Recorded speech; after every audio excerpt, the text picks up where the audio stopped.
Hello and welcome to my review of Sonic Lost World.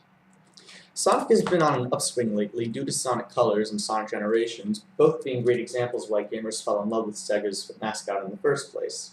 Sonic Lost World hopes to continue this trend into gaming's new generation, but loses some momentum in doing so. Seemingly never learning the phrase, "don't fix what ain't broke," Sonic Team decided to once again change up Sonic's mechanics for Lost World, with the standard result being that instead of Sonic's ground movement being controlled entirely by the degree to which you hold the analog stick down, this hedgehog now has 3 gears: walk, run, and spin dash, each getting progressively faster but making the controls a little looser. However, while making Sonic more like a car in this respect, Sonic Team has decided to remove his drifting and sidestep abilities, which begins Lost World's trend of give and take. Other gives include Sonic's new automatic parkour abilities, which allow him to scamper up and along walls while in running speed, and a kick which knocks down some enemies unaffected by the series' trademark homing attack into other enemies.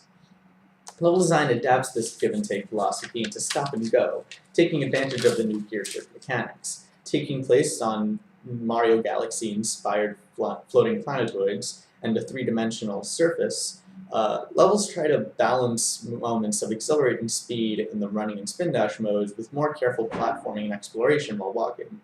Despite Sonic's team's recent history with these sorts of changes in design philosophy, this actually works really well, harkening back to the stop-and-go level design of the first Sonic games on the Genesis, where you were given speed as a reward and the occasional reminder that this isn't Mario you're playing.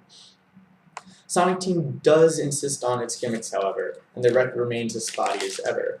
There is one ice level in particular that I found next to impossible to navigate without taking damage, and there are difficulty spikes, such as the one level that takes Donkey Kong Country's minecart levels to their illogical conclusion. The Wisp power-ups from Sonic Colors also return, but you may only use them a handful of times through the whole game.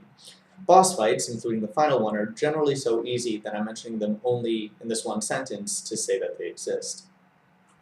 Lost World also insists on having a story, and Sonic Team seems to want to stick to its current thing of making these Saturday morning type affairs for the kids, so while I didn't really find anything too insightful or affecting, the cutscenes clearly aren't for me, and I don't reserve any right to judge their quality one way or the other. I will say, though, that the game's cartoony art direction and aesthetic is really quite fantastic.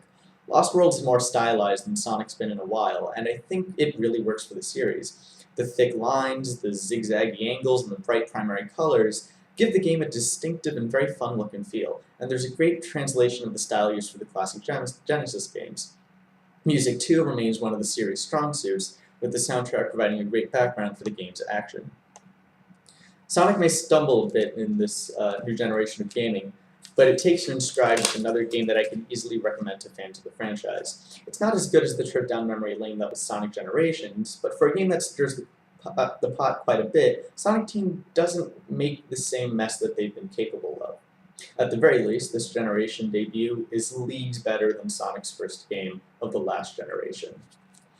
Sonic Lost World gets an 8 out of 10.